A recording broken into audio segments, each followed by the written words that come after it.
I have always been amused by a kind of a paradox. Suppose you go around and ask people. The United States, as you know, before 1914 had completely free immigration. Anybody could get on a boat and come to these shores, and if he landed on Ellis Island, he was an immigrant. Was that a good thing or a bad thing? You will find hardly a soul who will say it was a bad thing. Almost everybody will say it was a good thing. But then I suppose I say to the same people, but now what about today? Do you think we should have free immigration? Oh, no, they'll say, we couldn't possibly have free immigration today. Why, that would flood us with immigrants from India and God knows where. We'd be driven down to a bare subsistence level. What's the difference? How can people be so inconsistent? Why is it that free immigration was a good thing before 1914 and free immigration is a bad thing today? Well, there's a sense in which that answer is right. There's a sense in which free immigration, in the same sense as we had it before 1914, is not possible today. Why not? Because it is one thing to have free immigration to jobs. It is another thing to have free immigration to welfare. And you cannot have both. If you have a welfare state, if you have a state in which every resident is promised certain minimum level of income or a minimum level of subsistence, regardless of whether he works or not, produces it or not, well, then it really is an impossible thing. If you have free immigration in the way in which we had it before 1914, everybody benefited. The people who were here benefited. The people who came benefited. Because nobody would come unless he or his family thought he would do better here than he would elsewhere. And the new immigrants provided additional resources, provided additional possibilities for the people already here. So everybody could mutually benefit. But on the other hand, if you come under circumstances where each person is entitled to a pro rata share of the pot, to take the extreme example, or even to a low level of the pot, then the effect of that situation is that free immigration would mean a reduction of everybody to the same uniform level.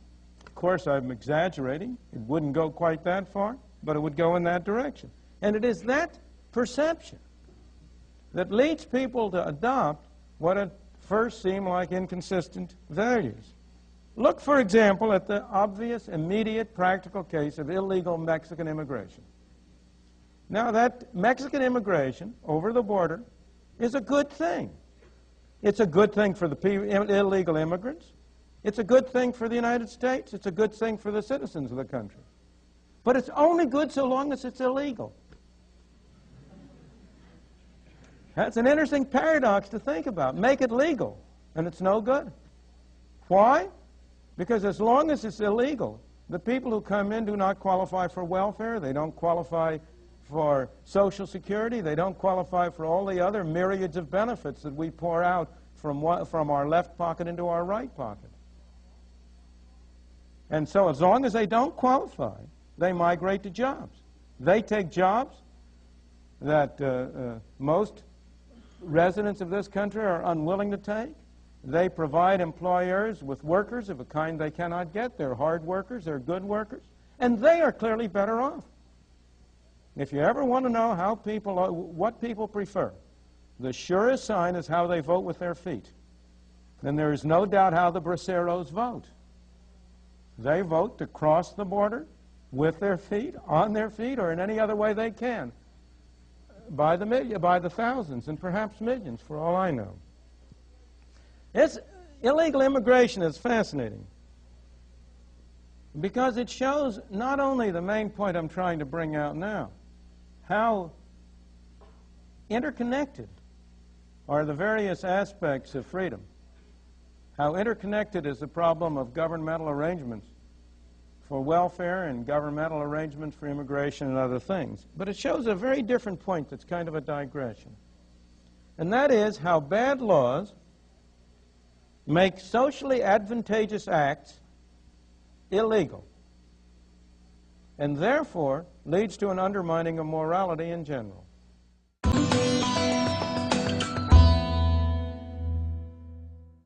In relation to your statements as far as Mexican immigration go, I'd like to make the following comment, and that is that it seems to me that Mexican immigrants have a choice between, on one hand, staying in Mexico and getting what life they can, which to me seems like trying to evade starvation as long as possible, or crossing the river and then taking the job that they have available.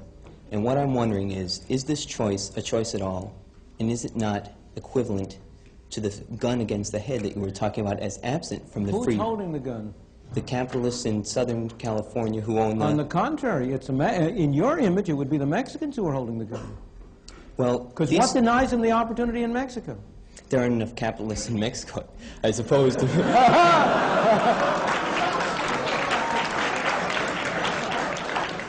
Not enough jobs available. Obviously, they have two bad choices. Mm-hmm. That doesn't mean that one isn't better than the other.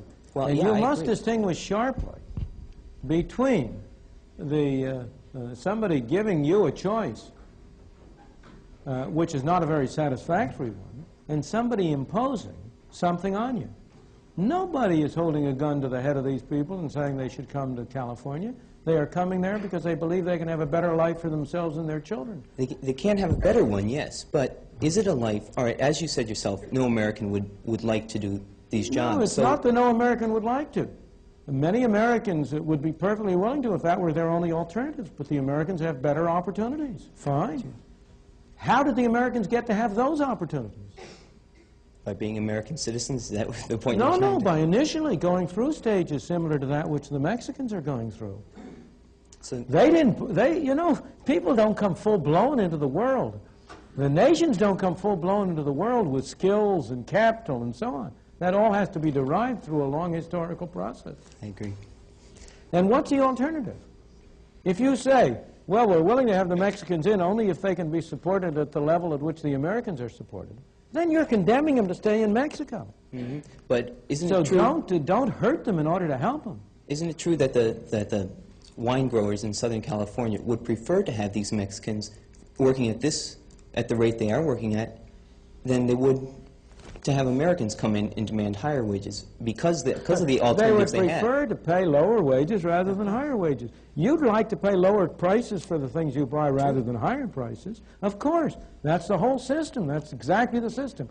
And if you say to the Mexicans, you may not offer to work for lower wages, then you're denying them the only weapon they have.